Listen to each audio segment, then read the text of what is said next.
So when you look at Learning Activity 3, you see one of the headings called Current Event.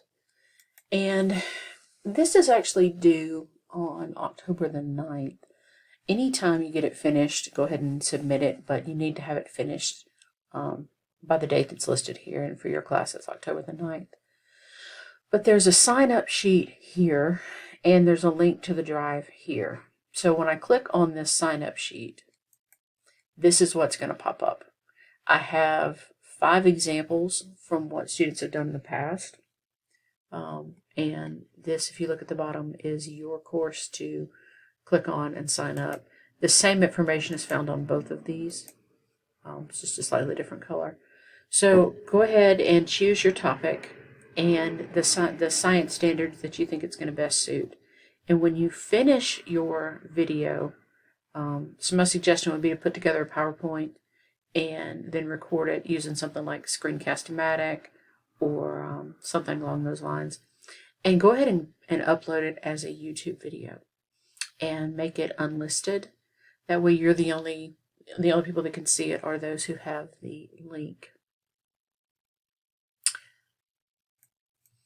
All right, so if we go back over here, this is the sign-up sheet, and then what I'm asking you to do is when you finish it, you can link it to the drive. I've created a drive for everyone to have access to, and within that are the main items that are going to be due this semester, things that you haven't necessarily gotten to yet.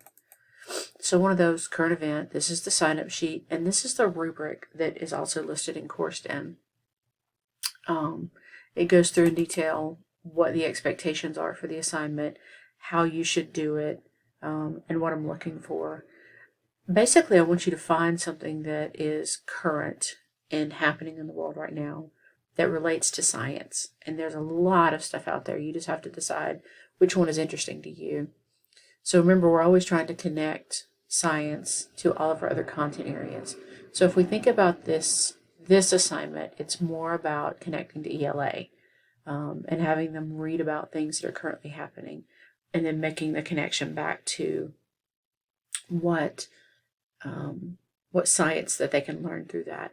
So what I would suggest is pick one of these topics that looks interesting to you. Go in and watch the video on what this particular student did. They created a PowerPoint that went along with the standards and all of the questions. And some of these are probably better than others. I would just say make sure that you try to cover all of the content and a few extra things. Follow the rubric, and beyond that, you should be good to go. You'll link your presentation here. There's also a Dropbox and CourseDen for you to post it. So have fun.